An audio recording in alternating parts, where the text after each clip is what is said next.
Hey, I really want to get a holder that sits above my dash so that I'm not looking down and you don't have like a view of probably my chin.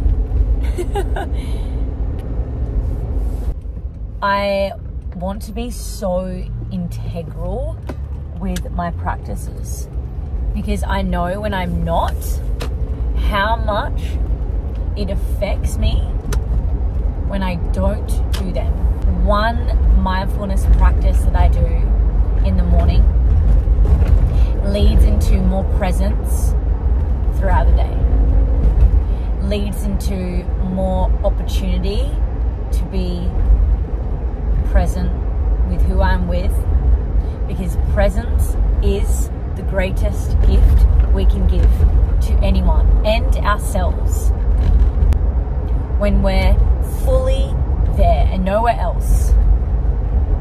And what I mean by this is that in the place you are in right now, wherever you're watching this video from, if you're thinking now about the tomorrow events or what it may look like, then you're not being present. And same goes with if you're thinking about what happened yesterday and the events that took place yesterday. In the same way, you are not present with what is right in front of you now. And this has been something that I have really been focusing on in my life. How much less stress and suffering, therefore, I put on my life. Because suffering comes from the past and the future. That doesn't mean that the now doesn't contain suffering, it doesn't contain stress, but you are choosing that.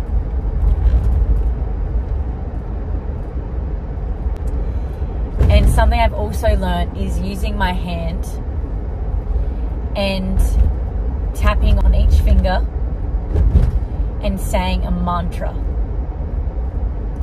Peace starts with me. Peace starts with me. So when I feel like I am getting a little bit stressed, when my nervous system may be a little triggered or heightened, or maybe in a sympathetic state, which is fight and flight response, I often come back to this mantra. Peace starts with me. And then I use my breath. So I use this mantra. Sometimes it's even I am here. And I'm going to use the resources and the tools that I can here.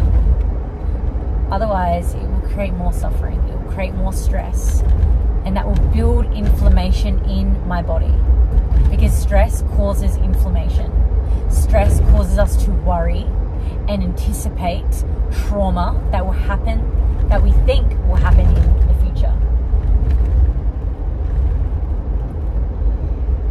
So that mantra has seriously helped me so much, and I've only recently been using it because I've only been taught it in recent weeks, and it really has helped me. So that mantra, so peace starts with me, and then I come back to my breath, and that's simply a inhale through the nose and then exhale out the mouth, but really slowly. So it looks something like this.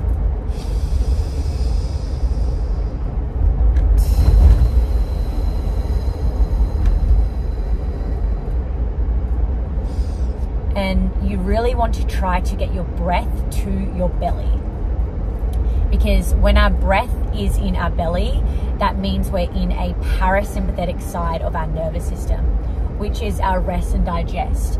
Compared to when our breath is in our chest, we are more likely in a sympathetic state of being.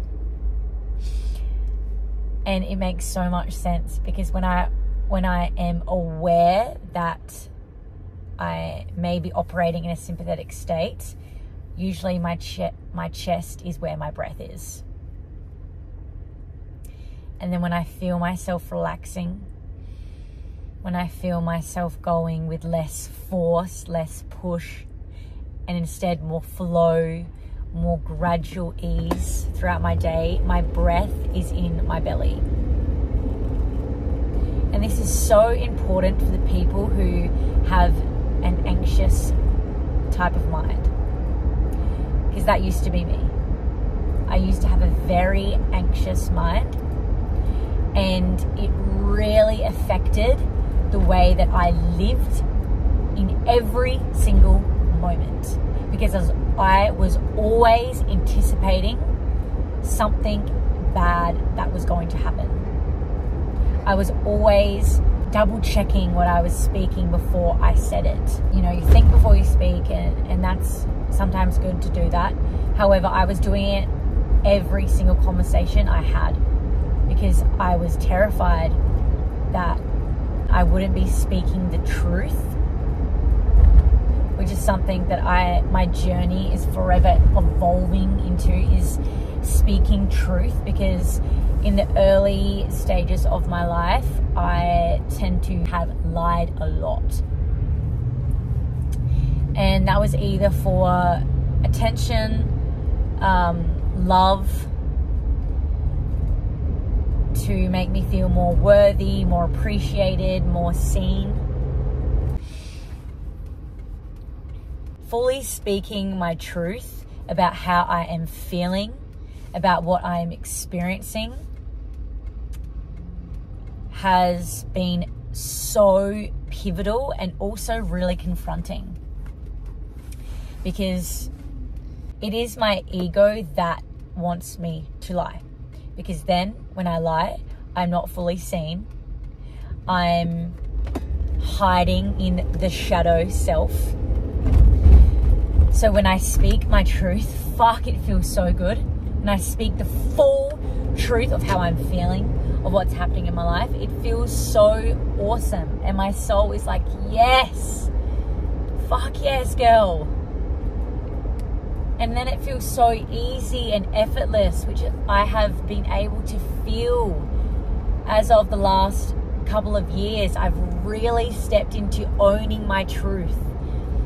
And then when I haven't owned my truth, I go back and then I say to either that person I was talking to or myself, fuck, like that wasn't my truth. That wasn't my truth. And this is my truth. And usually the person knows. They're like, yeah, I know. I knew you weren't telling me the full truth. So it's like, people know. People know when you're lying and when you are actually telling the truth. So yeah, that's been something that I have really been making sure I am doing. I'm really checking in with myself, especially to give you a really good example and to, I guess, give you a better example of what I'm actually speaking about, is that when someone asks you how you are, instead of replying good, like probably 99.9% of society does, because we have been conditioned to only say good, because often we don't want to be seen. We don't want to feel like a burden. We don't want to tell people, we don't want to be vulnerable and transparent with how we're actually feeling. So instead, we shut away, we suppress how we're actually feeling, which goes into our lower 3 chakras of our body. And yeah, so that emotion that we are likely feeling then gets suppressed because we use the word good instead of saying how we're actually going. So for me, when someone asks me how I'm going, instead of just replying, yeah, I'm good, I actually pause. And it could be the slightest pause. It doesn't have to be, how are you going?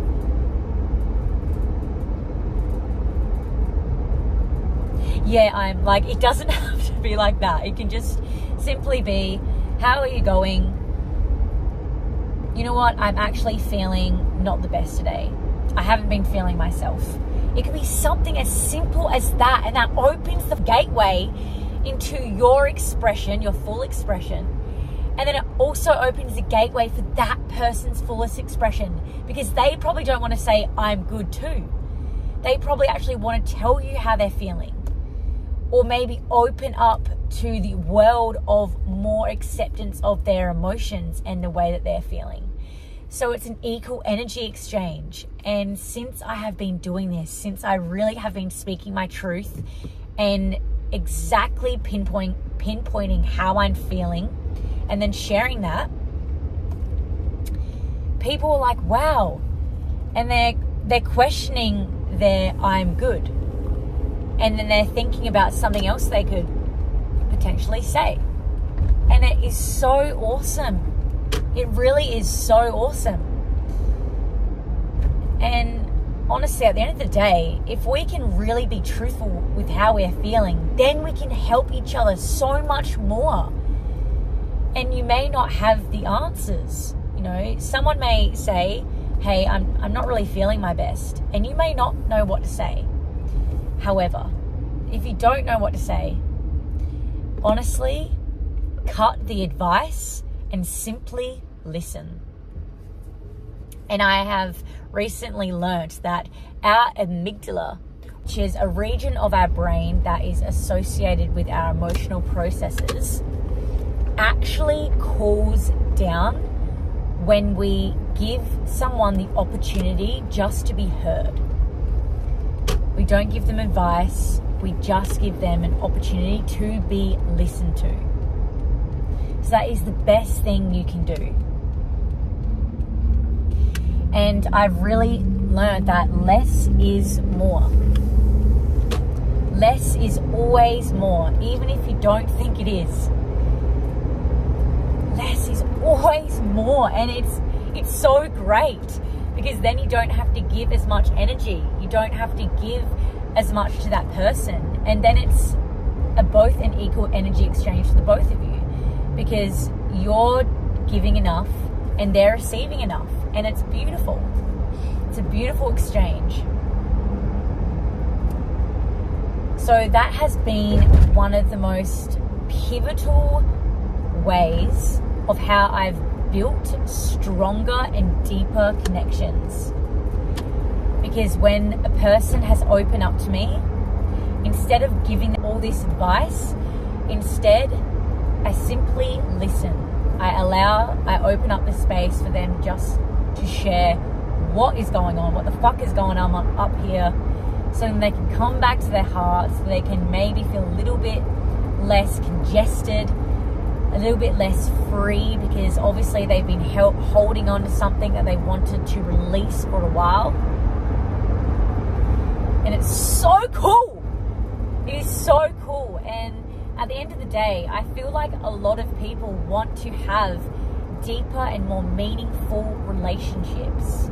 So that for me has been huge, because for a lot of my life I used to just spit heaps of advice, and I'm like, yes, I just learned about this, and I would tell them all these things because they've come to me and approached me about what they may be struggling with, and I'm like, yes, I just learned about that, and I just gave them all this information, and then they would look at me being like, fuck, like, I don't know what to do with this, I don't know how to process this, you know, what do I do now? And then I would be like, fuck, like, what do they do now? I've just given them all this information and I haven't really broken it down. So the stages of, you know, when someone's opening up to you and they're sharing something to you, the first thing is just simply to listen.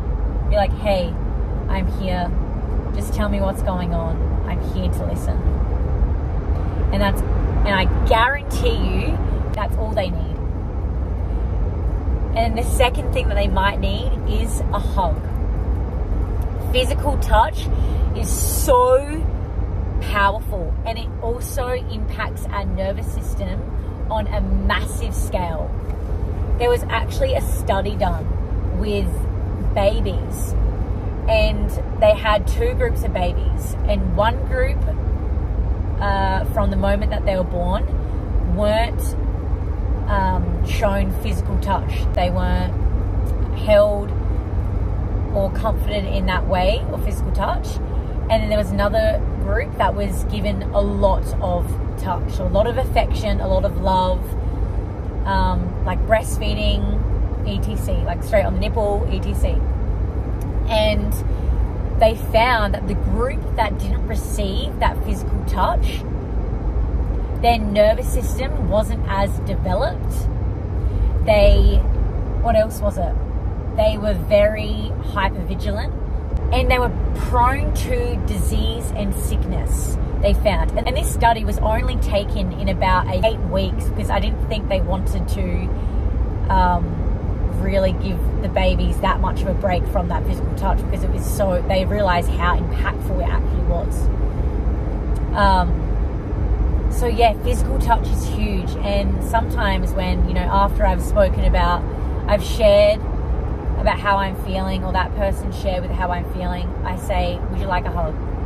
And then we cry. It's so beautiful. It's so beautiful to witness human connection and allowing ourselves to build those deeper connections and be vulnerable and be fucking so transparent and cut the bullshit and just be so honest. Just be so honest with how you are feeling and how people are feeling. Every time I get in my car, I usually speak to myself, like every single time. And I was thinking, I was like, why not just record yourself anyway? Because you speak out loud to yourself in the car, why not just record it and post it? Because there might be some gold nuggets in that, you know? The sunset is so beautiful right now. Wow.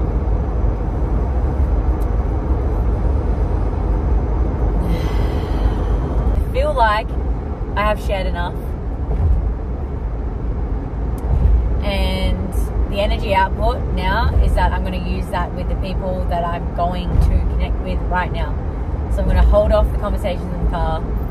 I might listen to a little podcast or just ride in silence, drive in silence, which is so powerful, because I'm often, with the work that I'm doing, I've often got the Spotify on every day in the background, because I work in a surf store.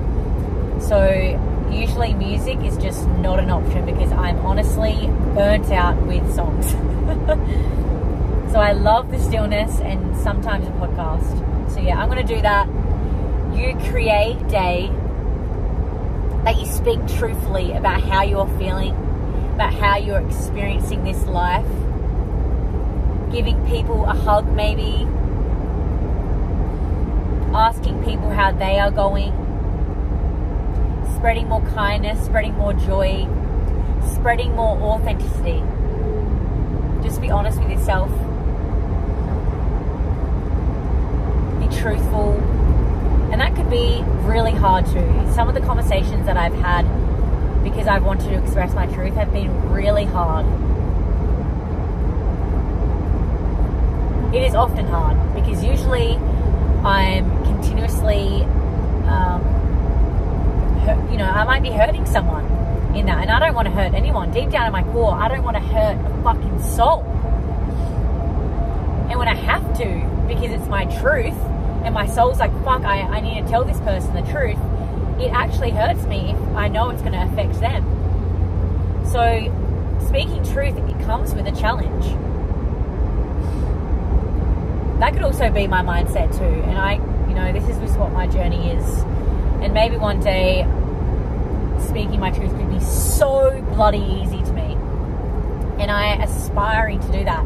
And every day it's getting a little bit easier, because instead of analyzing everything I'm going to say, I just speak it, and if it comes out, however it comes out, and that's okay.